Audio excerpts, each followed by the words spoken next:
સુરતમાં પણ સમસ્ત બ્રાહ્મણ સમાજ દ્વારા જનોઈ બદલવાનો કાર્યક્રમ યોજાયો। કાપોદ્રા કર્મનાથ મહાદેવ મંદિર પ્રાંગણમાં વિશેષ કાર્યક્રમ યોજાયો।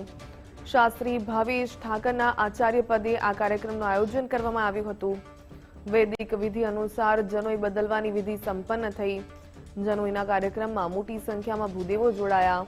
ભગવાન શિવના સૃષ્ટિના સુખ કલ્યાણની પ્રાર્થના કરાઈ।